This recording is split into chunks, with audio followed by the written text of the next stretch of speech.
My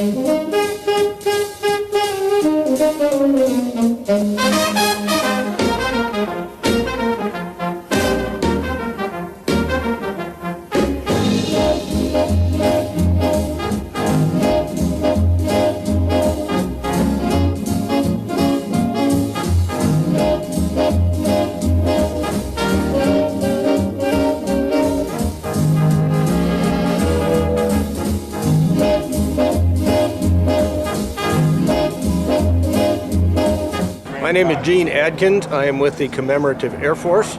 We are out of Mesa, Arizona. The Commemorative Air Force is a organization started back in the 1960s. The founders decided that nobody was saving World War II aircraft, and they felt it was important to save the aircraft, so they started a nonprofit organization. We also sell rides in the airplane.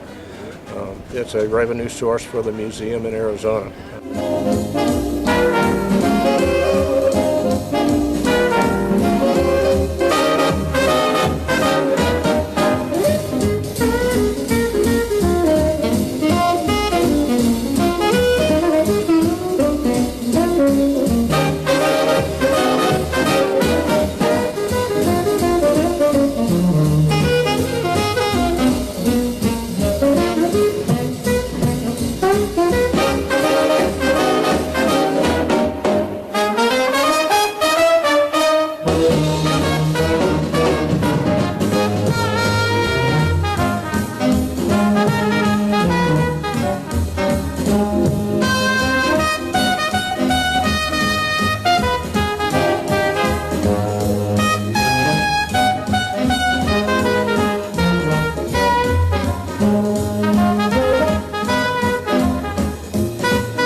This particular airplane behind me is a B-25.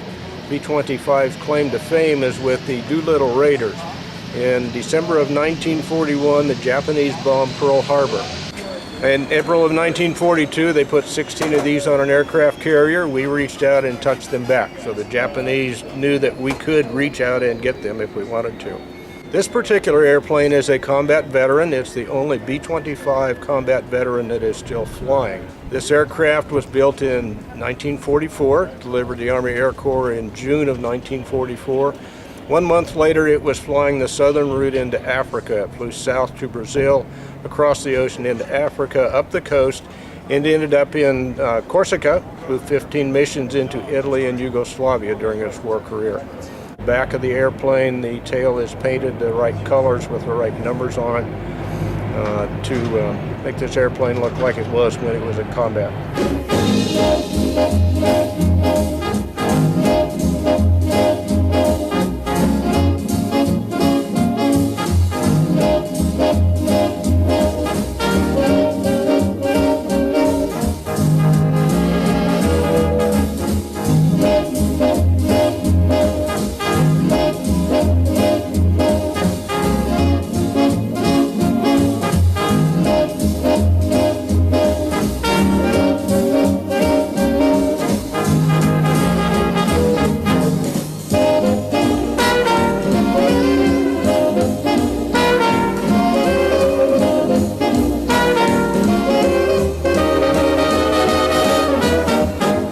Bomb bay doors, we have signatures of people who have flown on this airplane, who have worked on this airplane. And we have Ed Saylor's signature in there. He was crew number 15.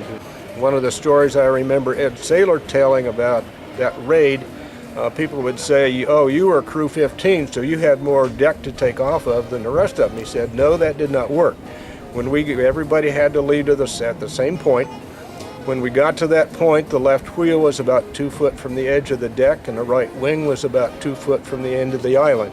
So everybody had to start from that point.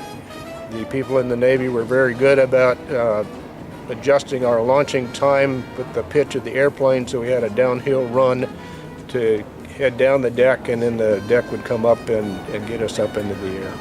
This is the bomb shackle. Each bomb had a shackle attached to it. This was what was hooked into the airplane with the hooks right here.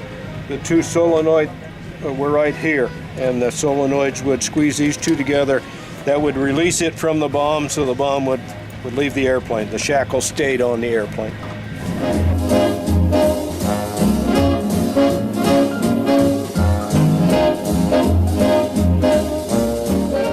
The Made in the Shade logo that we have on the airplane comes from where it was put together. In 1978, we got a B-17. When it arrived, we had no hangar. We were just working on it out in the dirt, in the sun, in the wind. And by the time this one came along, we had a hangar. So it was inside in the shade. So Made in the Shade is where the logo came from. The nose art is our design. When this airplane was flying in combat, it did not have any nose art on it.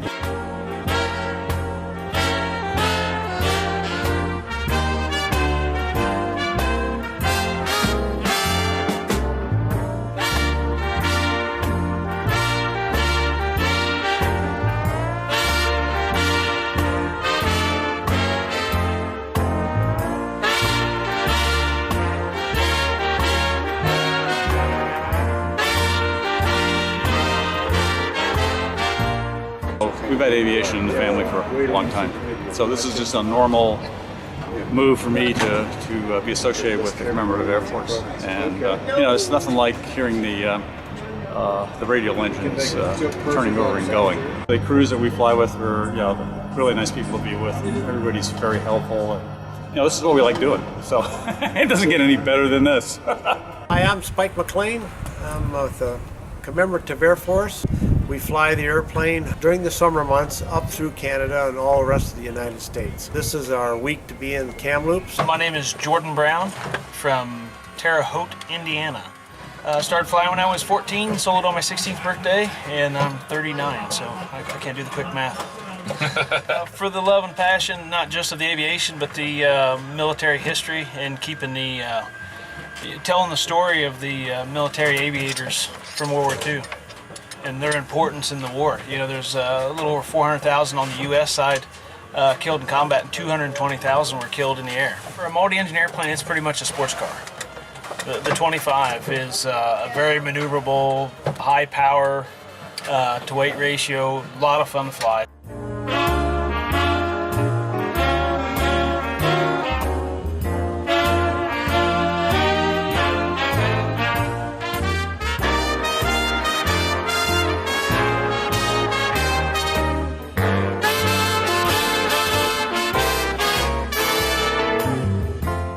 The engines on this airplane are Wright Cyclones. It's an R2600, 2,600 cubic inch displacement per engine.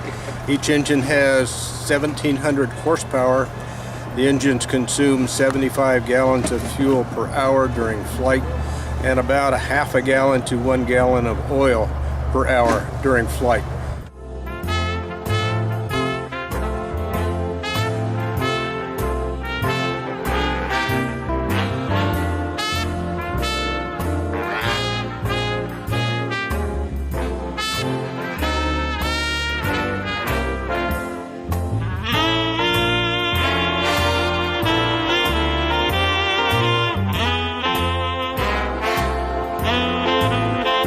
One thing to remember, this airplane was built for freedom. It was not built for comfort. When they wanted to build them fast, they wanted to get them into combat as best they could. The belt racks that are right up here, each belt of ammunition held about 630 rounds. They were 27 feet long, 27 feet being 9 yards. So if you hear the phrase, I gave her the whole 9 yards, that means the gunner had fired the entire belt. Behind me is the tail gunner's position. While we're in flight, we rotate people back into the tail gunner's position for about 4 minutes apiece. They get to sit back there and experience what goes on in the tail gunner's position in this airplane.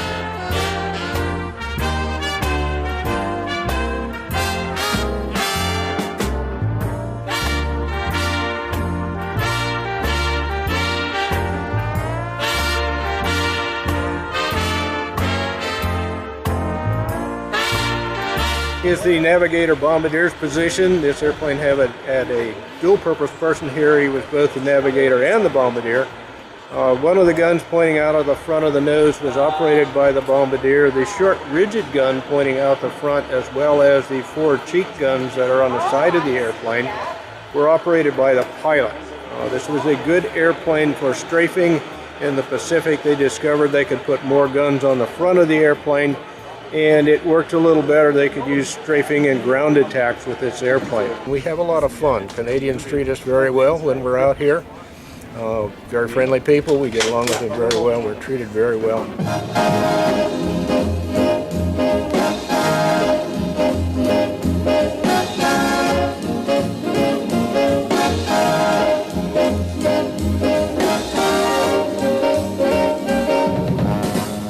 A lot of fun, and I enjoy meeting the people on the tour. We have a lot of fun when we're out here.